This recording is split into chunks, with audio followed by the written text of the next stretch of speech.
thing that we've learned from today's game, and it is this: Lacazette is thriving as a pressing false nine.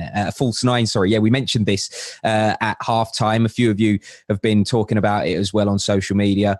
We'll see those tweets in a minute. But your take on Lacazette as a false nine? Yeah, I like it. Yeah, I think it does suit him. He's a hungry player, a real battler, excellent fighting qualities, and what he's done in recent weeks is sit on the holding midfield player of the opposition and just stop them from making easy passes, and it's worked. And the reason he's been asked to do that is because we don't have that playmaker in the side at the moment. The Mesut Ozil number 10 role, it's kind of redundant in this formation. So he's doing it. And it kind of works when we're flying because, in theory, you've got Pepe one side, Aubameyang the other, or tonight it was Nelson who are quick, that can make runs in beyond. So look, it's a tactic that makes sense on paper. But for me, the biggest plus for Lacazette at the moment is he's scoring goals. And when Lacazette's scoring goals, we've got more chance of winning matches. Yeah, Ziad saying here, Lacazette's pressing and work rate is so underrated. My man of the match so far has to be starting week in, week out. And Matt says Arteta's demand for intense pressing has really benefited Arsenal. 3 goals in 6 Premier League games from just closing down the opposition goalkeeper / defender. And Nketiah at Southampton, Aubameyang against Norwich, and now Lacazette against Liverpool. Yeah, no, absolutely. Yeah, no, I think, whenever I played in teams that went to press, and the Arsenal teams that I played for did try and press, it always starts with the striker. The striker goes and everyone else can follow in behind. And Lacazette's just got a real appetite for it.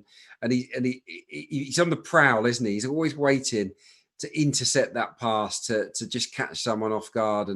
And tonight he did it. He didn't get a lot of the ball in general play. Must have been incredibly frustrating for him. But look, he can go home tonight with a goal and an assist and a man of the match in many people's eyes, and feel pretty good about himself. So well done him. Yep, well done, Lacazette. Let's move on to point number 2 then that we've learned from today's game, and it is this. Tonight's match was perfect practice for what we'll expect on Saturday, and we're talking about the FA Cup semi-final here, of course. Bang on. Yeah, I mean, over the course of the 90 minutes, we had 30%, just over 30% possession.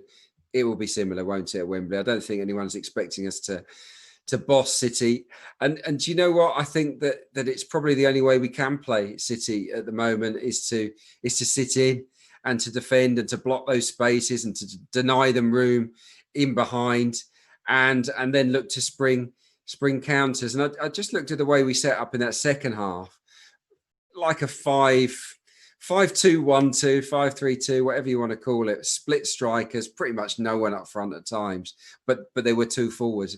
And I just wonder, is that the shape that we might go with against Manchester City? It's food for thought anyway. I've got my own idea on what team I would pick, and I'm not sure it'd be the same as Mikel Arteta, but yeah, there's it's a big selection for him.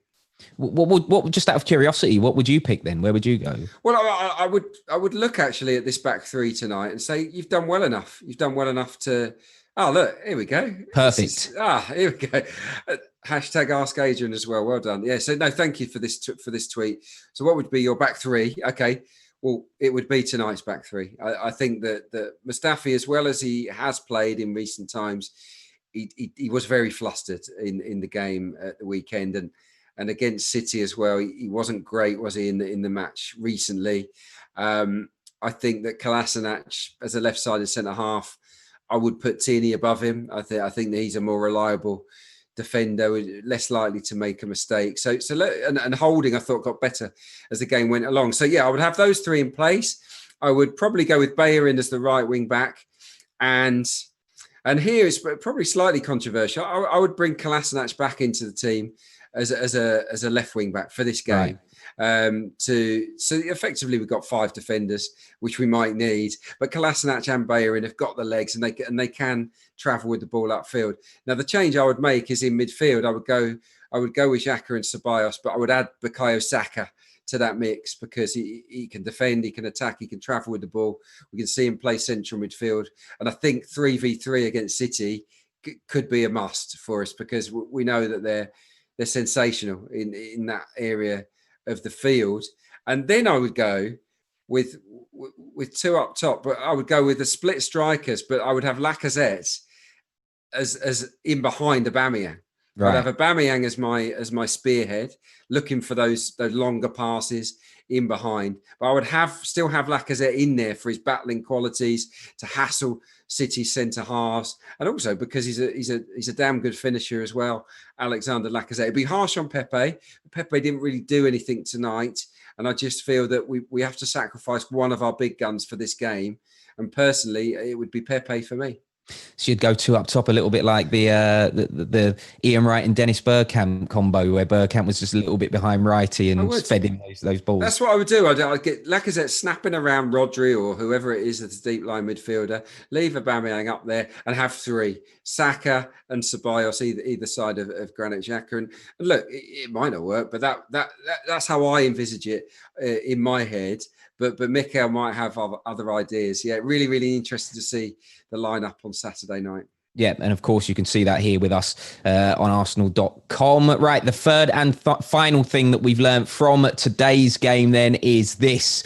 I mean, it's a little bit of a reach, but we're still in the hunt for a Europa League place via the league. Adrian's laughing and smiling. Well, we are, but we need all the cards to fall into place, don't we? We need Sheffield United to mess up. We need Wolves to drop more points.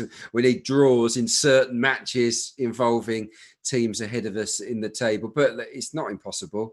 And absolutely, we should be favourites to win our two remaining league games, Aston Villa and Watford. So yeah, I would back us to get 6, although the Watford game might be tricky if they need something, but I would back us to get 6. It's just, is 59 points going to be enough? My hunch says no, unfortunately. But we are in the hunt. That slide is factually correct, and we shall roll with it until told otherwise. Yeah, well, hopefully after those two remaining league games, we will be looking back at this with egg on our faces. Maybe I'd love to. Yeah, I'd love to have that egg all over my face. Yeah. Right, Adrian, as always, thank you very much for your expertise and your knowledge. Adrian Clarke there, who's always with us here on the Breakdown Live every match day. Speaking of match days, the next one we have for you is that big one. We go to Wembley to face Manchester City in the FA Cup semi-final. We haven't fared well against Manchester City the last few times we won 2-1. Join us on Arsenal.com around 7:20 on Saturday. We'll see you then.